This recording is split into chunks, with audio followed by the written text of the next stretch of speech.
Tout se complique que le réseau est en train d'être cloué. Bayimboka Congo, Katende Batubadila, commandant de brigade et commandant des opérations chargées. Il y a renseignement au niveau garde républicaine a été arrêté. Lisolo Ezali Awa Ezakolinda. Après Christian Tiwewe, c'est celui qui est chargé. Il y a renseignement au niveau, il y a garde républicaine Oyo Bauti Kokanga. Il s'appelle Benjamin Katende Batubadila et la personne ne parle des attributs ou soit de la langue, l'espace linguistique Oyo Azali pour appartenir, beaucoup payé bas.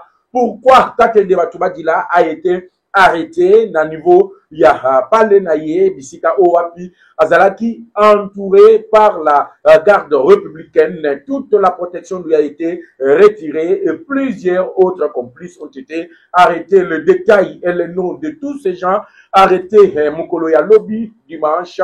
Ezalina émission Nabino Oyobolinga Kamingi avec le communicateur de la République Jeff Badibanga toujours là pour vous servir. Je suis votre serviteur.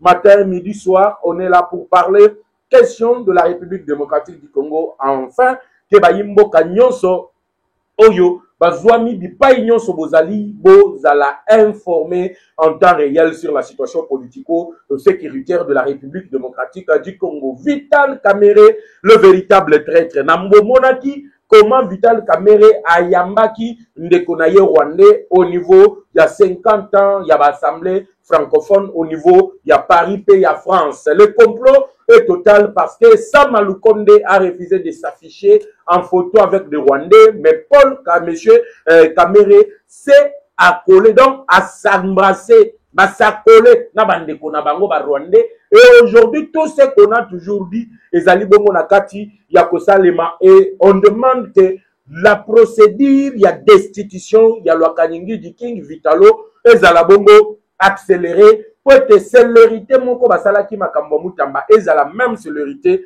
oyo basali, baliko sala, na makambo aliko tala, tatu Vitalo. C'est fini au Qatar, Donald Trump cloue Kagame et la M23, Ninyali Kolekakuna, alors qu'il s'oppose au changement de la constitution, Bango Moko Baliko Luka fédéralisme. Trump a cloué Bango, Bakangi Bango, Babloqué Bango, personne ne va sortir, Moutouaouzon Gate, Kwa Kende Kotuna Paul Kagame, Moutouako Bima Wate, Kwa Kende Benga Paul Kagame. Vous devez signer l'accord. Et l'accord où le Bango Baliko signé, ça permet le déplacement de Fatih Ozi et ça. Matin de Nabino surtout, déjà si j'ai Bozali Kopé Sabino Lelo, dans le commentaire, Fatih attendu Ozi et ça. Bayimbo Kakongo, le souverain primaire. Êtes-vous d'accord? Il y a déplacement Tshisekedi na Washington ou pas? Na Maison Blanche, Bazali Kozelaï. Comme le peuple juif attendait leur messie, Bali Kozela Fatih. Nalobaki Nabino ke batu mususu bakolela.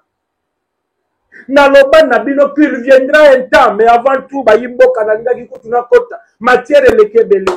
Makambo Kobi Sabino le Kebele, l'actualité en groupe et en détail. Mais Yambona Banda, aimez l'émission, partagez la vidéo, soyez nombreux à commenter l'émission. Il y a qu'à répondre à Mutuna Mokozi, Mboka Kende, États-Unis, toi Kende. Binonde ba souverain primaire. Binonde bozwa kamokano batwa yambo.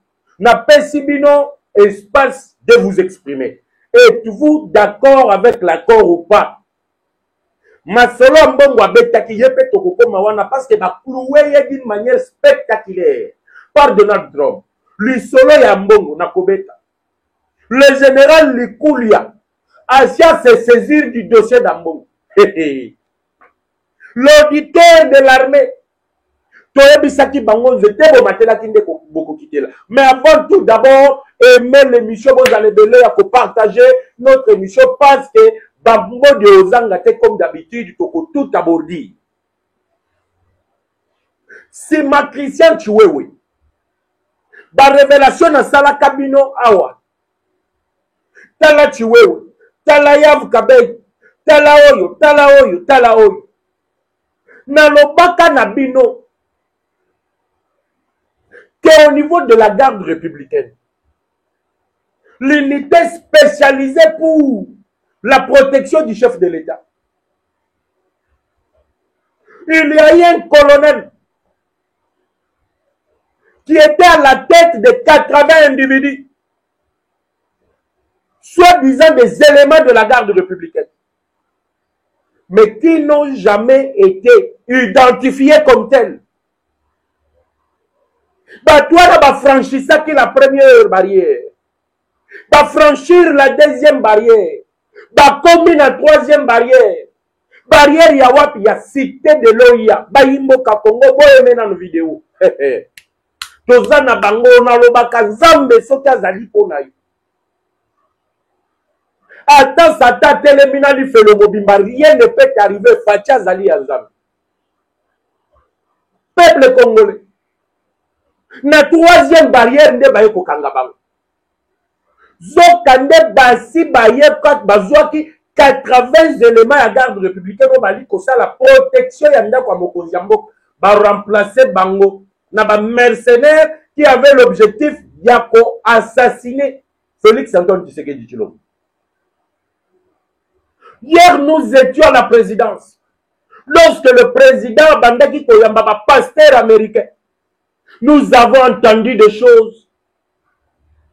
Toyoki Makambolo, Bayimboka Congo, il faut tout sambela pona mokonzi ya mboka. En tant que journaliste, en tant que Mopanzi Sango, nous avons entendu des choses que nous nous abstenons de venir dire ici. Mais ce que je vous dis, Katende Batubenga Benjamin, chargé de renseignement, Yemutu Asalaki Trik, que de véritables gardes républicaines basent à la ceinture, va remplacer bango na ba mercenaires. Oh, qui n'a objectif ya ko éliminer physiquement le chef de l'État.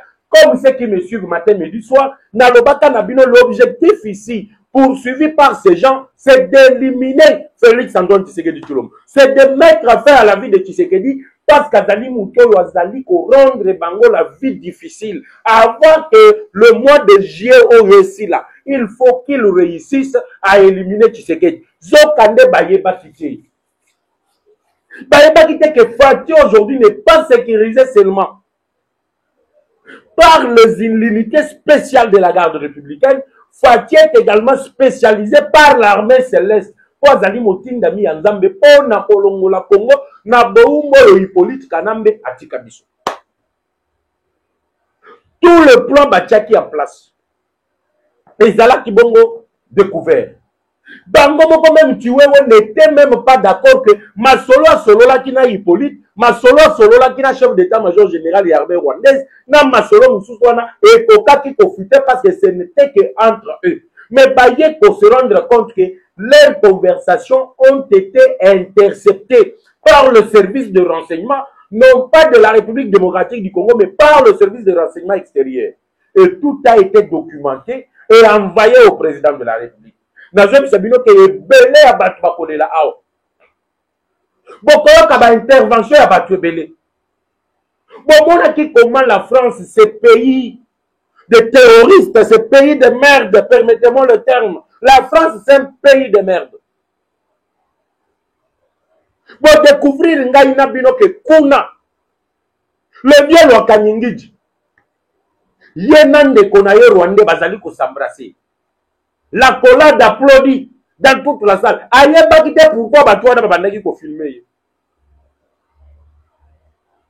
Voilà ce que le Rwanda cherchait, avoir quelqu'un à l'Assemblée nationale pour contrôler le pouvoir législatif.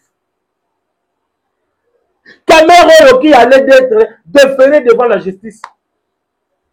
Bon, pour comprendre pourquoi, et lui, un vent, Bangonio Somi Balé va se déplacer, va accueillir en France. Or, il y a dit que j'ai détaillé ici tout. Même ça qui vont vendre dans un élément à Kabila dans le pouvoir judiciaire. Kamere azali élément ya Kabila na pouvoir législatif. Bangonyo Sobali Kobunda pour mettre Tshisekedi en étau. Soki Mutuambeki ko s'attaquer na Hippolyte Vonda Telemi Kamera Telemi. Tela lelo bango tu bakei na France. Pourquoi ils sont partis en France? Dans le Baka Nabino que plusieurs arrestations ont été effectuées au niveau de la Direction générale des migrations Kamere a eu l'autorisation de sortir comment? Alors que la lettre est venue de la haute hiérarchie interdisant Kamere de se déplacer. Bayimboka Congo. Lelo, na deuxième, Batuazo Kangamebele. Pe Batuazo Kendeko, Sanzaka Kababilo. Tu vois, place Aza, Abimisa Kata, le salini na Bandio Bimisa.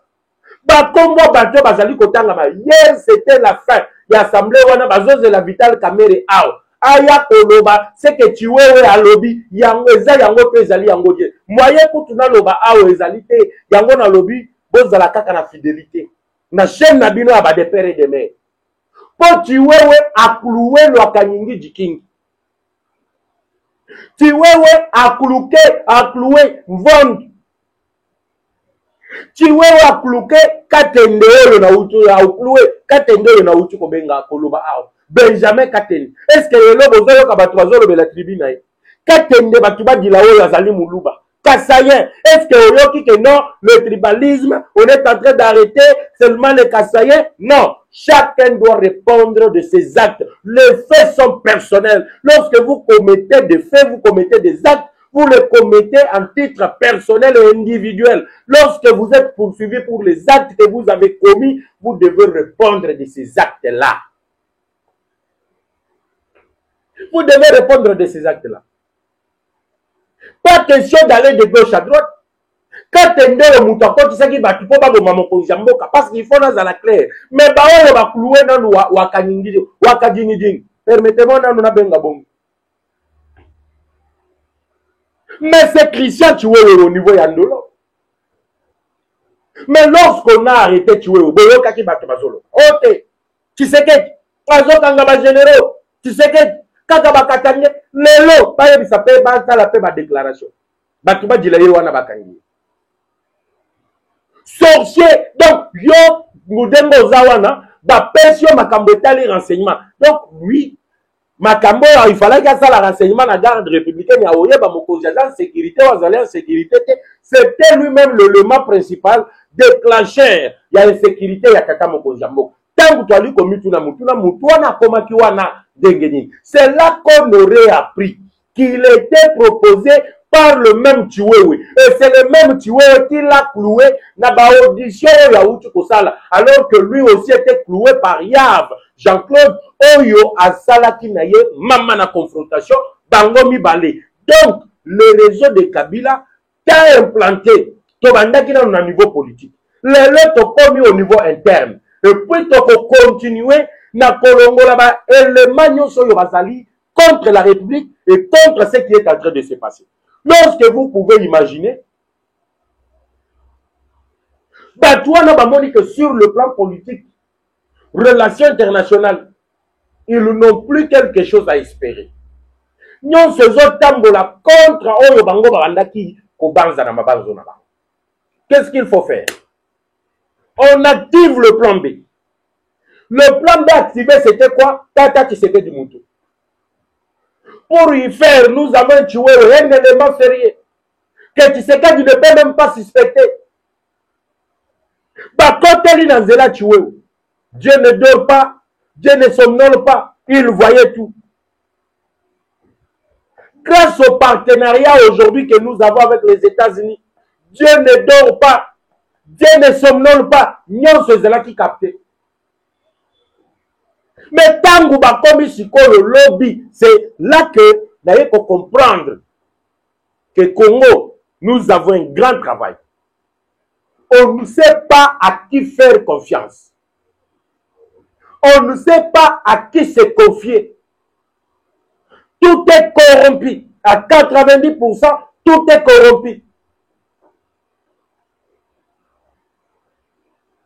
Le coup de balai est en train de se faire. Attendez-vous à des arrestations plus lourdes que Olobo ou comme on a lobby. Tu es à clouer vendre. Tu es à clouer au Benga Vitalo. Et rappelez-vous que tu es à Azali ko faire partie Olo Hippolyte Kanamba Tchaki pour protéger Makambo Kolekana Congo. Vendre Azalaki na justice, Kamere en assemblée, tu es Azalaki na armée. Il était encore chef d'état-major.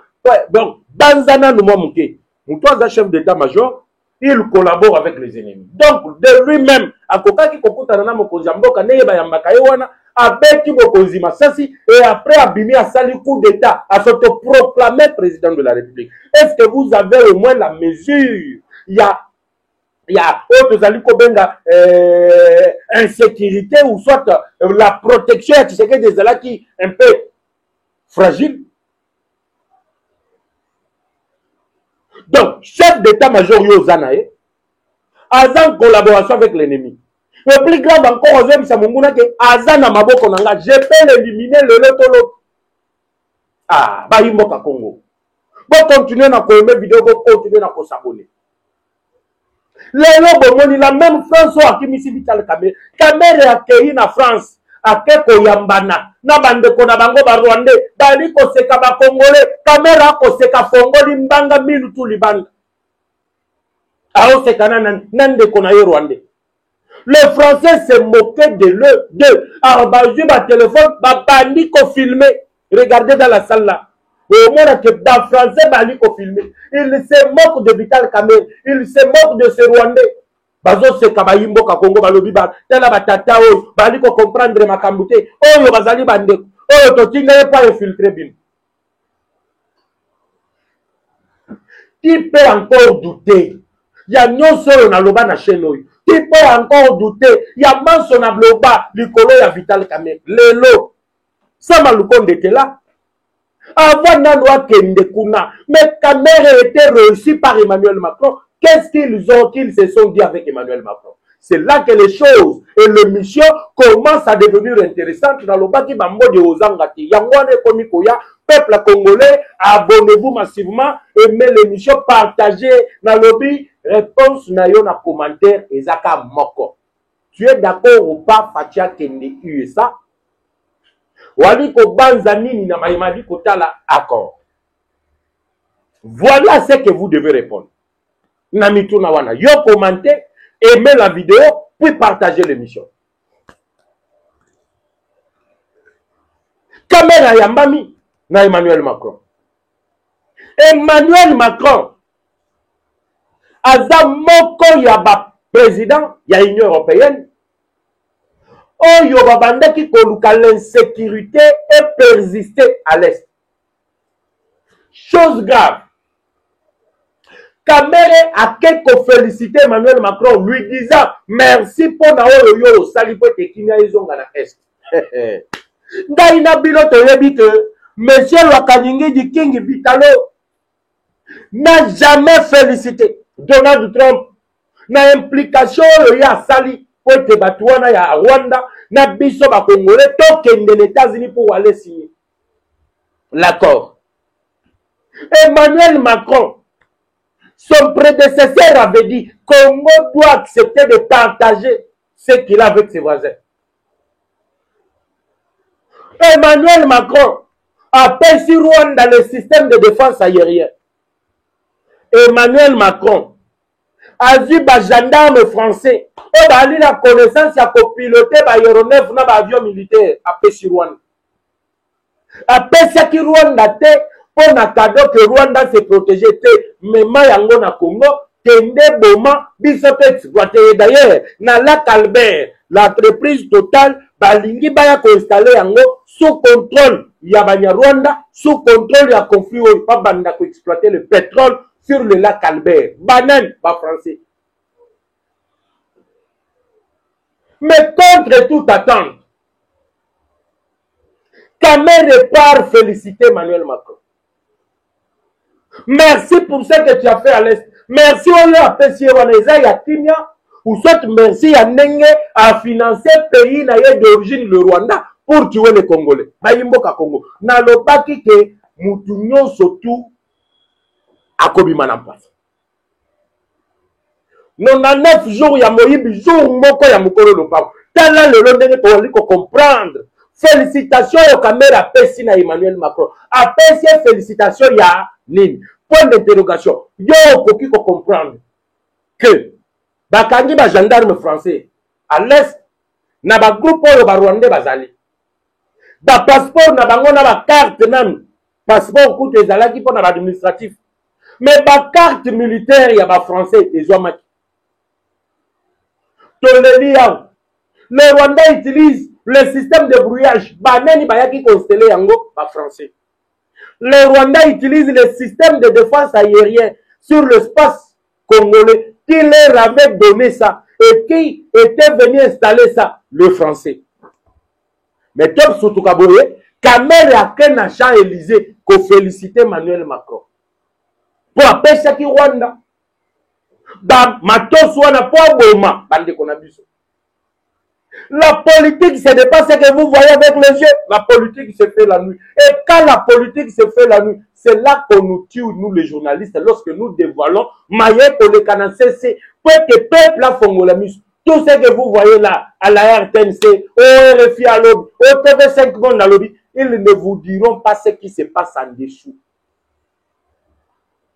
Toutes les déclarations, ce n'est pas la vraie réalité où le Kakanase. Nase oneza makambwa somo. Lelo bozomo na lwakaningi yo. Na lobaki botika ye, zamba ko livrer ye yemo. Akimaki awa kweta kende ko répondre te na justice. Parce que la procédure sur la levée des immunités, il y a monsieur Kamere est en cours. Pourquoi? Parce que le bureau continue à fonctionner en l'absence du président de l'Assemblée nationale. L'Assemblée nationale représentée dans l'Assemblée, il y a un parlement francophone au niveau de la France. Ici, chez nous, nous avons un Rwandais à la tête de l'Assemblée nationale. Au Rwanda, ils ont un Rwandais à la tête de leur Assemblée nationale. Et lorsque nous partons aux assemblées, il y a un parlement francophone, la voix du Congo est inaudible. Pourquoi? Parce que nous avons quelqu'un qui n'est pas congolais, qu'il soit burundais, qu'il soit rwandais, mais de moins, nous pouvons dire avec joie que nous allons défénétrer M. Vital Kamerhe. Et c'est une confirmation que je vous donne. La session de septembre, et cause à la session, il y a départ, il y a Vital Kamerhe. Moutaoki matin, Kamerhe a zobanza ke ya mayele. Moi, ni ndenge totalissime, mayele na ye muke, rize na ye wana toali kolakisa yango, na kati, to balusi yango libanda, totalisi ba imboka, tala traître ye. Tala muto a trahir mboka ye. Tala muto azali étranger. Tala oyo azali étranger. Mayele kosuka bango. Dans le but mayele kosuka bango. Tozongi na doa. Kunande Donald Trump ali kosakana te. Biso tolingi fédéralisme. Bopesa biso Nord-Kivu na Sud-Kivu. Na fédéralisme on a to diriger yango pendant 8 ans. Parce que le mandat sera de 8 ans. Entre-temps, vous interdisez Tshisekedi, il a changé de constitution. Mais vous êtes malade, des imbéciles nés. Batouana Bozomona na Qatar. Or, le pays qu'on négocie au nom du M23, ce sont les imbéciles nés. Et posez-vous la question pourquoi le ministre de l'Intérieur, Vincent Biruta du Rwanda, se retrouve au Qatar. Est-ce que vous comprenez ou bien Bolingi Kakana Sanza? Na lobato na lobate. Na panzato na panzate. Pourquoi Vincent Biruta, ministre de l'Intérieur, a se retrouvé au niveau de Doha? Nous voulons le fédéralisme. Vous oubliez que le fédéralisme, c'est un mode de gestion de l'État. Et aujourd'hui, nous avons comme mode de gestion de l'État l'unitarisme. Et l'unitarisme, pour quitter de là, pour fédérer au fédéralisme, il doit y avoir le changement de la Constitution. Yango na lobby, ce sont les idiots, le plus idiots. Que les termes choquent ou ça ne choque pas, ils sont des idiots, le plus des idiots, ba idiot ya CC ya Soukawana, de ba M23. On doit rentrer na peuple. Peuple yango ne kotali sabiso. Ce qui est condiment fédéralisme, ce qui est condiment ekoboya fédéralisme. Mais tant que bino bozoya, un groupe d'individus de 4 personnes mandatés par Kagame et Kabila, vous arrivez à Doha. Au biso tolingi to gérer Nord-Kivu na Sud-Kivu. Bolobi wali ba Tutsi o bazali maltraités. Est-ce que les Tutsis sont majoritaires dans le sud de Nord-Kivu? Les Nandé et les autres bazabanan. Bango bazabana Sud-Kivu te. Bango ne ba ote que la bilo ba Tutsi bo gérer et eux seront contents. Voilà comment est-ce que le Rwanda est cloué. Kamer aleli, Kagame aleli, Hippolyte aleli. Comment Donald Trump a commis copier ça? Pas directive. Oyote. Balobi, bisoto qu'il y a le fédéralisme. Trump balobi te. Oyote. On faut changer la constitution de Trump. Bino bozo pédissé, mais bozo luka fédéralisme. Lorsque le boulot s'est arrivé, c'est là maintenant que même le prince du Qatar, le ministre, Ali Kotala Makambu chargé, il y a affaires étrangères, il y a Qatar, ils ont compris que l'accord est déjà sur la table. Personne ne va appeler Kagame, personne ne va appeler Kabila. Vous devez signer. Naïbisaki Bango que, comme on a niveau à plafond, Bisika ou Matali sous ses alités. Le bazolo Kabisika ni na Omati. Mbangweri na mbangweri, Hippolyte ye moko introuvable na lobaki na bino ndenga ayaki na Goma asali ba manœuvre na ye na Goma ndenga kokende pe Bukavu asali manœuvre et ces consultations n'aboutiront à rien. Il a cherché à activer parce qu'azali na mbongo te na minute Hippolyte wana ndenge bozali komona ye. L'argent bloqué dans des comptes commerciaux, ezala na ba banque locale, ezala na ba banque étrangère, ils sont cloués et ils attendent encore les sanctions des Américains et de la communauté internationale sur le fait que toutes les entreprises qui achètent les minéraux du sang qui viennent du Congo, le Rwanda, du côté Bango peut pas la sanctionner. Et voilà pourquoi même l'ambassadeur français a oublié qu'on changer. Tu sais que des autres cloués, même la communauté internationale, même la France, elle est clouée. Au lieu d'être ambassadeur de la France, dans le micro, il y a Christian Lusakwe. Lusakwe, il y a Top Congo. Oh non, c'est clair que M23 côté Kozalabisi Kazali Wanate sans l'appui du Rwanda. Mais pourquoi la France n'a jamais condamné le Rwanda?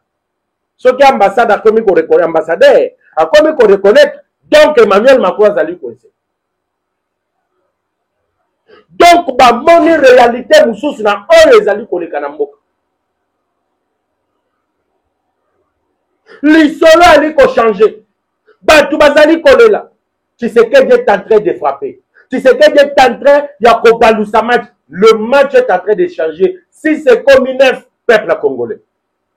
Au niveau international, il n'y a personne qui peut se tenir aujourd'hui comme ça, parler pour la cause du Rwanda. Tous savent que le M23 ne peut pas être là où il est aujourd'hui sans l'appui du Rwanda. Et le Rwanda est sanctionné aujourd'hui. Voilà pourquoi même tant que Ndedoa, Doa et Siebimisi, Oyo Ezali, réalité. La réalité, c'est quoi? L'accord est là. Le désengagement, le Rwanda doit se retirer avec ses armes, avec ses militaires. Bino M23, vous allez partir dans le cantonnement. Cantonnement, ça veut dire quoi? Nanga sera cantonné.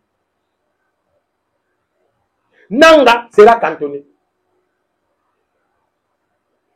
Oh non, nous tels que nous sommes là, on ne peut pas quitter le nord et le sud. Qui êtes-vous M23? Devant la grande puissance. Pourquoi tu as dit qu'on s'est fait là? Dans les États-Unis, a intérêt na bango. Bien sûr, on doit voir les États-Unis, malgré bango bazana intérêt na bango, le Congo aussi doit créer ses propres intérêts pour la circonstance.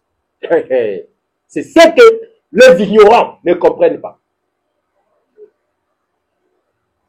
C'est ce que les ignorants n'arrivent pas à comprendre. Bien sûr, les Américains ont leurs intérêts. Les intérêts, c'est quoi? Ce sont les minéraux stratégiques aux États-Unis au Congo. Mais quels sont les intérêts du Congo? Nous voulons avoir la paix durable. Nous voulons créer les emplois pour nos compatriotes. Nous voulons avoir l'expertise américaine au Bakoya pour s'installer. C'est grâce à cette expertise au Tokozana Bato Bakoya, au Yobadou et à Biso Baoutika pour développer Moka. Regardez l'exemple. Le juif, vous prenez les arabes, Bayaka Kotanga aux États-Unis.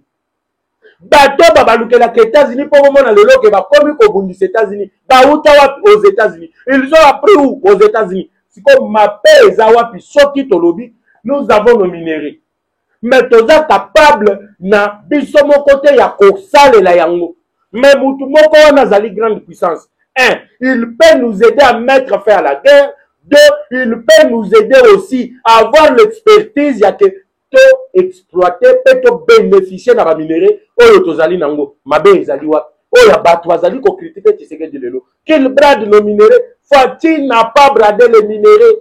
L'accord tant réclamé, l'accord oyo kawana. D'ailleurs, ce sont des oba, les idiots, tofi, to signé nanoté. Accord oyo ali kota la minéraux. Accord oyo bato bazolobela lelo matin midi soir, eza accord de paix, du respect à l'intégrité territoriale, du retrait diamant du Rwanda sur le sol congolais, la manière dont les opérations seront successivement avant que Toko Manakimia, Oyo Lelo, Bozali Komona, les générales.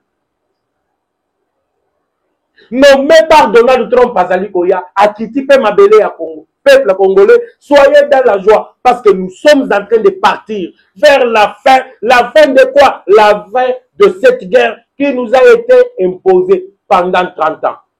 Et aujourd'hui, nous pouvons nous féliciter que le peuple congolais, tozalaki bomoko, tosanganaki bisika moko, tobundeli mboka, tolongi, totie Rwanda hors d'état de nuire. Mais tokotia Rwanda hors d'état de nuire, même si nous sommes appelés à vivre d'une manière pacifique avec le Rwanda, parce que nous sommes appelés à vivre éternellement comme deux voisins, mais nous devons d'abord réussir à faire partir Paul Kagame du pouvoir. Il doit partir. 30 ans après, il avait réussi à faire partir Mobutu. Il était 30 ans après, nous devons le faire partir du pouvoir. Le mal qu'on a aujourd'hui, c'est que lorsque les gens qui avaient accepté le deal avec Kagame à l'époque pour chasser Mobutu, d'ailleurs pas quitté Oyo Kagame Azalaki Nango, Namutu Naye, pour faire du mal à la République démocratique du Congo. Voilà, peuple congolais, ce qu'on avait à partager avec vous, le depuis la semaine, sur votre chaîne de père et de mère et les chaînes partenaires. Nous nous retrouvons ensemble avec vous tout à l'heure là, sur la même chaîne avec le même plaisir. Que la paix quitte nos esprits et que Dieu bénisse la République démocratique du Congo. Ciao.